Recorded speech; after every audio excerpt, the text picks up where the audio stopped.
welcome to the deep dive. Yeah. Today we're going to really understand this word, obfuscate.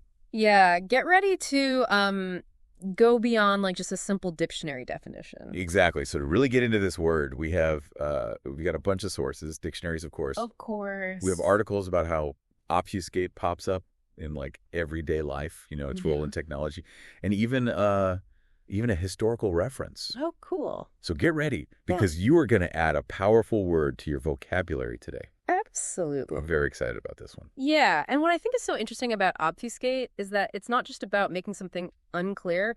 It implies like deliberate action, Right. The Cambridge Dictionary, they define it as making something less clear and harder to understand, especially intentionally. Yes. Yes. And vocabulary.com even highlights that it's often used when we're talking about obscuring ideas or facts or the truth. Right. So it's not just about confusion. It's about someone like actively trying to muddy the waters. Yeah. Exactly. Like, think about that politician in one of our sources who used like a bunch of jargon Oh, yeah. to avoid answering a tough question, right? Oh, this is the worst. Instead of being straightforward, they just obfuscated the issue with all this complex language. Oh, it's such a common tactic.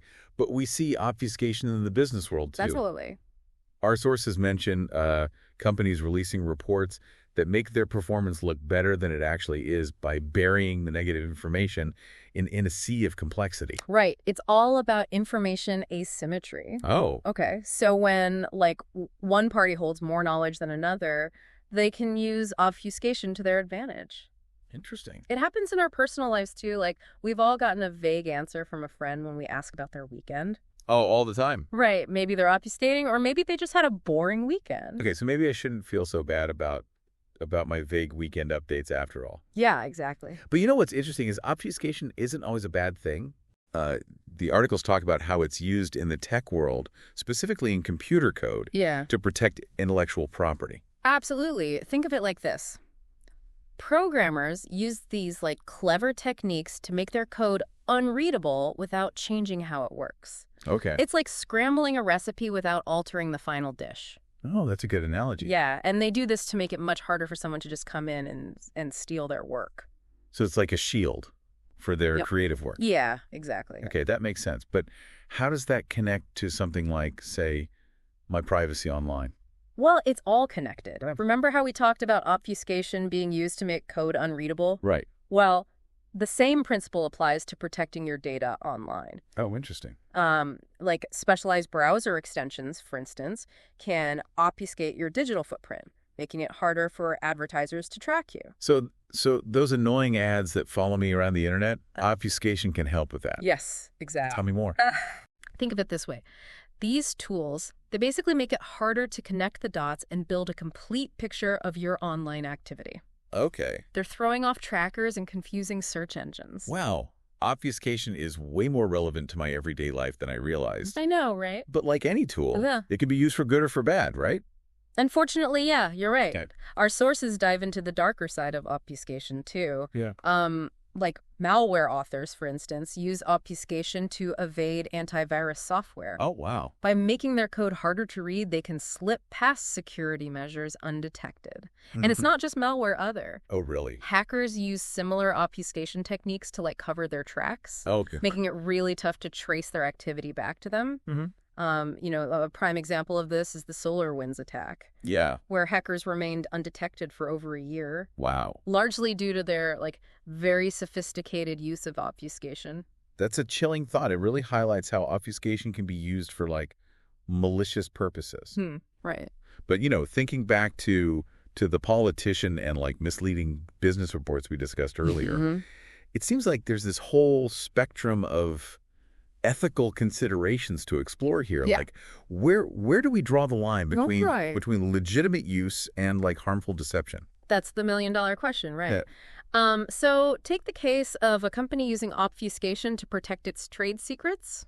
Okay. Yeah. On the surface, that seems perfectly reasonable. Right. But what if those secrets involve practices that could be harmful to consumers or the environment? Ooh, that's a good point. Does the company's right to secrecy, like, trump the public's right to know. That's a really thought-provoking point. Right. It seems like the ethics of obfuscation can get pretty murky. Totally, yeah. It's not always like a black and white issue. Yeah, there are definitely shades of gray there. Okay. And, this ethical debate, it isn't new.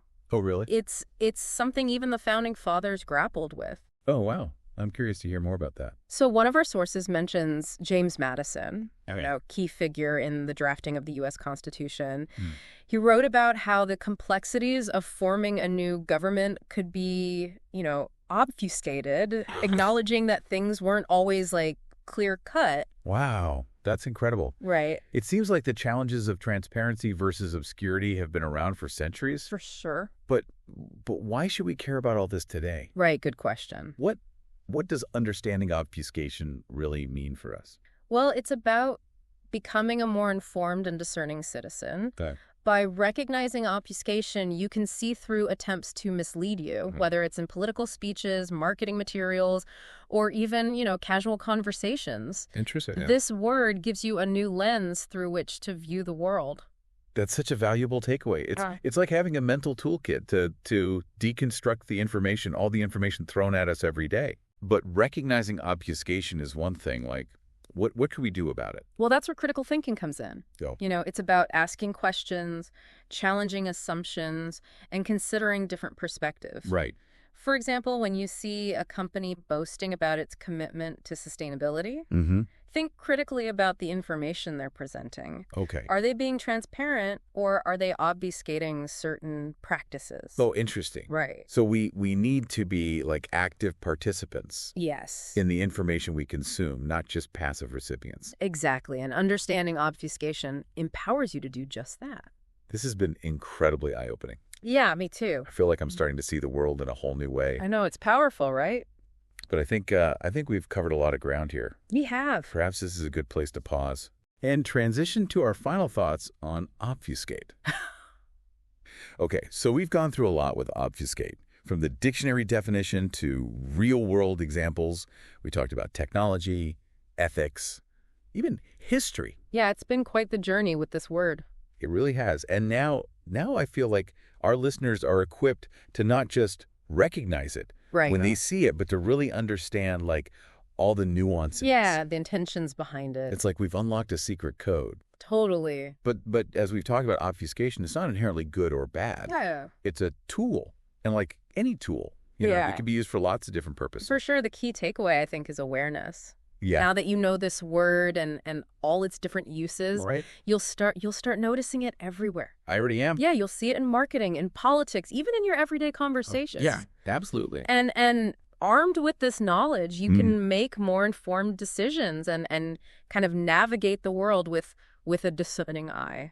It's almost like a superpower, being able to spot obfuscation Right. and understand the motives behind it. Absolutely. It's a reminder that we should always think critically about the information that, we're bombarded with every day. Yes. And not take everything at face value. For sure. The goal isn't to become cynical or distrustful of everything, Yeah. but rather to really be an active participant in how you consume information. Yeah. Ask questions, challenge assumptions, look for clarity amidst all the noise. That's really the power of understanding obfuscation.